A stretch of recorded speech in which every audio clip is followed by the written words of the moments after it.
guys, 7th grade math. We are doing least common multiple on page 32.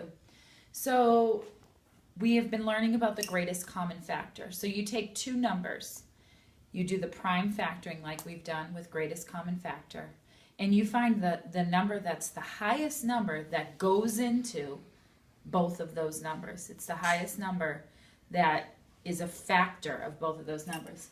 Now we're going to take the least common multiple. So now we're looking for the lowest number that both of those numbers go into. So those numbers are factors of the least common multiple. A multiple of 4 is 8, 12, 16, 24, all those numbers, okay? Those are multiples. So a multiple is like as if you were skip counting. Any of the numbers that you hit when you're skip counting, there are lots of multiples of 2. 2, 4, 6, 8, 10, 12, 14, 52 is a multiple of 2. 102, well, when you take two numbers, which number is the lowest number that both of those numbers go into? So that's what the least common multiple is. Sometimes it's a little difficult because we tend to get greatest common factor and least common multiple confused. I'm going to show you how we do least common multiple with prime factoring. So this says find the least common multiple of 16 and 24. So what I'm looking for is the lowest. You have to know what a multiple is. The lowest number that both of these go into, okay? So let's take 16 and we'll do the prime factorization of it. I get 2 and 8. Now don't forget, you're only taking prime side on this side. God bless you. Okay, so what do I get for 16? I get 2, 1, 2, 3, 4 to the 4th power. Now I'm going to do 24, okay? Anytime it's even, you can always start with 2. That's always a good place to start. And now I get 2 cubed times 3, okay? So when we did greatest common factor, we took the bases that were common and we took the exponent that was the lowest. So if I was finding the greatest common factor of 16 and 24, I would say it's 2 cubed because 3 isn't common and the cube is the lowest exponent. Least common multiple is like the exact opposite. So the least common multiple means you take every base that's represented. So in this case, we have 2 and we have 3, okay? And then you're going to take the highest exponent because we want to make sure we include the number that both of these numbers go into, and the only way to do that is to take the highest exponent. So 2 to the 4th times 3. If you multiply 2 to the 4th, 2 times 2 is 4, times 2 is 8, times 2 is 16. 16 times 3 is 48. The least common multiple of 16 and 24 is 48. Let's take a look and see if that's true. 16 is a multiple of 16.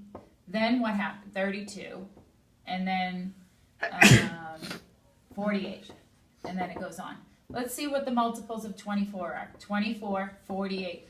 Boom, there you go. That's the lowest common multiple of both of these numbers. Now we're going to do one more, 8 and 12.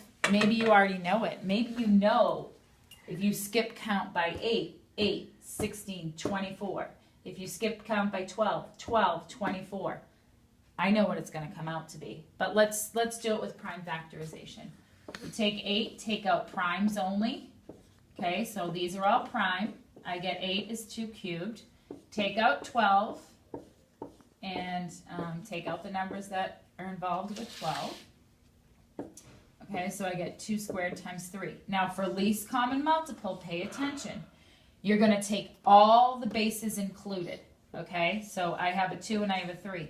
And then for your exponents, I have a 3 and a 2. You're going to take the highest exponent, which is 3. 2 cubed is 8 times 3 is 24, and that is the least common multiple of 8 and 12. I'm going to take two random. I'm going to pretend I prime factorization with two numbers. I don't even know what these numbers are, but I just want to show you. Okay, let's say you prime factorize two numbers, and you get 2 squared times 3 times 7 times, not 8, 8's not a prime, times 11. Okay, let's say that was one number. And then over here you get 2 to the 5th times 17 times 19. Okay, now for this example, and I don't, like I said, don't even know what these numbers are. I'm going to take each base, so I'm going to start with 2. What's my highest exponent? It's 5. It's not 2, it's 5. Then I have to go to the next base, which is 3. 3 is not common, but I have to represent it with least common multiple. Then I go to the next base, 7, not common, but I still have to take it. 11, 17, 19.